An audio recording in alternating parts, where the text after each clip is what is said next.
Costa Rica Digital Nomads, 3 things you should know before deciding to move to Costa Rica and work from here. Hi, I'm Teresa.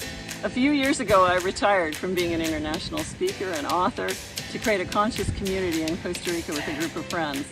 Join us on the adventure. The first question I always get when people are considering coming here as a digital nomad is the internet good? Well, Costa Rica does have Starlink, so if you're staying somewhere like where we have that has Starlink on the roof, then your internet will probably be exquisite. But one thing to be aware of, Starlink in Costa Rica sometimes does cut out when the tropical rainstorms get bad enough. If the cloud cover is thick enough, the Starlink reception will not be exquisite. There's also a satellite company here called WorldCom. Their internet tends to be a touch more reliable than Starlink's, but both of them are generally pretty exquisite. So if you're staying somewhere with either of those 2 internet services, especially if you're out in the country, then your coverage is probably excellent. If you're staying in one of the larger urban centers in the capital in San Jose, in San Ramon, in Liberia, then ICE, which is spelled ICE, which is one of the main internet providers here, often has excellent coverage in those regions. If you're out in the country though, and they're on an ICE line, then your speeds might be very low and not sufficient for you to be running Zoom meetings and other professional meetings online. The second thing you want to know as a digital nomad is live like the locals.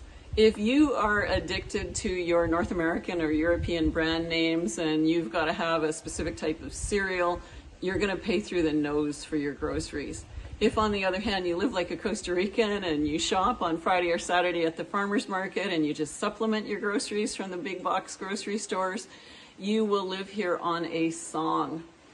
Also, depending on where you choose as your community, some communities are a lot more expensive than others. So really ask around, where's nice?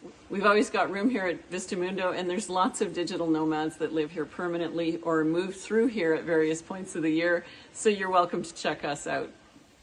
And before we do the final point, if you haven't already, please like and subscribe, and leave a comment to let me know what you'd like more videos on. The third thing I always get asked for digital nomads is about healthcare.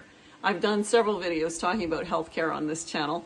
But the main thing you want to be aware of is if you can get travel insurance, make sure you get it before you enter the country because you won't be able to renew it from within Costa Rica. There is a private health insurance provider here. I'll include the link to them below where you can buy month-to-month health insurance. It does take a month or 2 to go through the process to get covered though. Once you have your Costa Rican residency, you can also apply for the federal health care coverage, which is very, very reasonable in cost and excellent healthcare. Costa Rica has one of the best healthcare systems in the world, so don't hesitate to go to the doctor or the hospital here. So if you're thinking about coming to Costa Rica as a digital nomad, don't hesitate. I've never regretted it for a moment, and life here is really very sweet. Pura Vida.